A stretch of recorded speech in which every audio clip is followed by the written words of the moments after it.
5 seconds. Start. उपाध्यक्ष महोदय, तब उन लोगों को कुछ आशा हुई कि हम लोग भी उसी तरह चल सकते हैं जिस तरह से पहले चल रहे थे।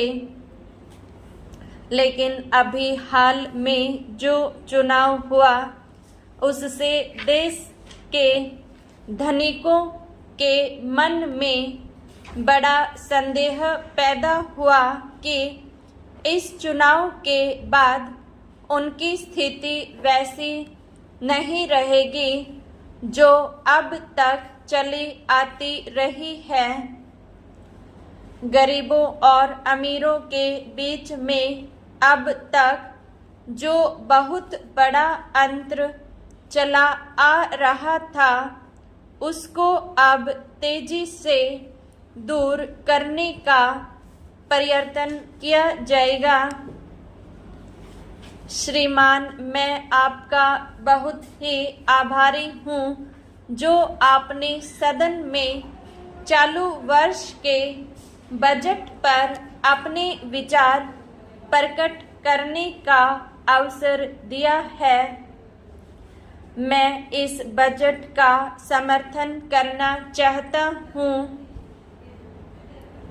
श्रीमान, मैं सबसे पहले अपने दल के नेता प्रधानमंत्री को इस बात के लिए बधाई देना चाहता हूँ कि उनके नेतृत्व में देश में कांग्रेस दल को स्पष्ट बहुमत मिला और इसके फलस्वरूप यहाँ पर केंद्र में एक ऐसी सरकार का गठन हुआ जो कि देश में वास्तव में समाजवाद लाना चाहती है।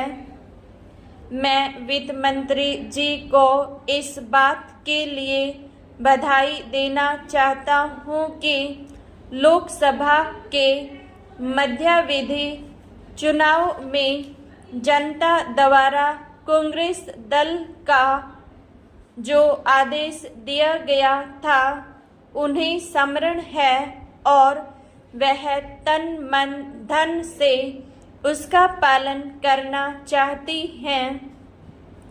वह आदेश था देश में सामाजिक और आर्थिक विषमता दूर करने का, देश से गरीबी, बेकारी और बेरोजगारी को हटाने का और देश के जो पिछड़े हुए हिस्से हैं उनका पूरा विकास करने का। साथ ही साथ इस बात का भी आदेश था कि देश के अंदर इस प्रकार की सामाजिक और आर्थिक व्यवस्था पैदा की जाए जिसके अंतर्गत जनता शोषण से मुक्त हो सके। श्रीमान, यह ठीक है कि देश में कृषि के क्षेत्र में उत्पादन में वृद्धि हुई है, परंतु इसके साथ ही साथ यह भी दृष्टि में रखना चाहिए कि लागत में भी पूरी वृद्धि हुई है। इसके लिए आवश्यक है कि सिंचाई के साधन बढ़ाए जाएं और अधिक उन्नत बीजों का प्रयोग किया जाए। आज कृषकों को कृषि के यंत्र मिलने में बहुत कठिनाई हो रही है। जैसे छोटे छोटे ट्रैक्टरों का देश में बड़ा अभाव है। उनके बनाने के लिए शीघ्र नए कारखाने खोले जाएं, जिससे कृषकों को जल्दी से जल्द ट्रैक्टर मिल सकें। देश तभी प्रगति करेगा, हमारा ऐसा विश्वास है।